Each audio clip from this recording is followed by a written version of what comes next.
Hi, it's Ben from My Cycling Coach. I hope you're well and that you're having a great day.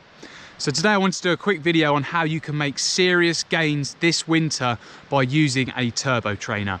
Now, you may already have a turbo trainer, and if you have already got one, this is absolutely fantastic. You may have even already unboxed it, dusted it off, got your bike on it, ready to start doing some riding this winter. Now, these are a fantastic tool to really improve your fitness through the winter months. One of the best ways, if you ask me, because they allow you to really perform accurate training sessions and really maximize the time that you are spending at certain ride intensities, which is going to allow you to maximize the adaptations and make awesome progress with your fitness and FTP through the winter months. Now, one common mistake that I can see happen with the turbo trainer and using softwares such as, just as an example, Swift, Trainer Road, and some of the other ones that are out there, is people will start riding, using them, for example, maybe doing some Swift racing, just jumping on and riding, which is a fantastic start. If you've done this, this is brilliant. You've already dedicated yourself, committed yourself to doing some riding this winter. However, what I can often see happen is this will get people to a certain point. They may see some initial good gains through using that turbo trainer, but very quickly they will then start to hit a plateau. And this is where I then often get a lot of questions, messages about what can people then do to start actually making progress and get off that plateau. So I wanted to just give you a few quick tips today on how you can really maximize the time that you are spending on your turbo trainer. And the first tip is to really just set yourself a goal, a specific goal and focus of what you would like to achieve with your riding this winter. It might be an area that you found that you struggled with over the summer months. This could be hill climbing, doing sort of sustained type efforts that you struggled with. It might be top end power. You may have found that your endurance was lacking slightly. So first port of call, really pick something that you would like to work on, as having this specific focus is going to prevent you just jumping on and riding. It's really important that you start every session with a focus of what you're going to achieve, or maybe not every session, but at least some sessions through your week where you are going to be working on what you feel maybe your weakness is. So that's tip number one there, get that in place.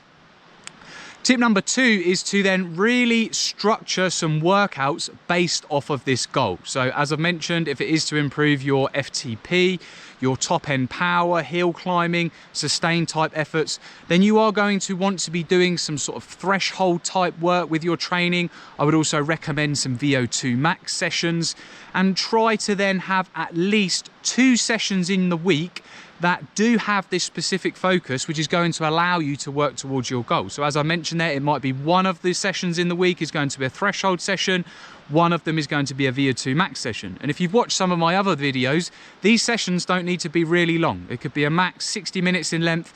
This is still going to allow you to build out maybe some specific intervals, accumulate time, real good quality time within those zones. And as I say, that's the beauty of the turbo trainer. It allows you to really accurately accumulate time within those zones and really maximize the adaptations and benefits that you will get from those rides, and working on the weaknesses, as I've mentioned there as well. So that's the first tip. The second tip, that's the second tip. The third tip then is to really try to consistently perform these sessions over a period of time. So I would recommend that you do structure out your blocks and your weeks with these sessions. So I would recommend that you do like a 3-week build with those sessions and the focuses that you have there. So start with week 1, it might be that, as I say, you're doing the 2 structured workouts. You may then also still incorporate some of your Swift racing.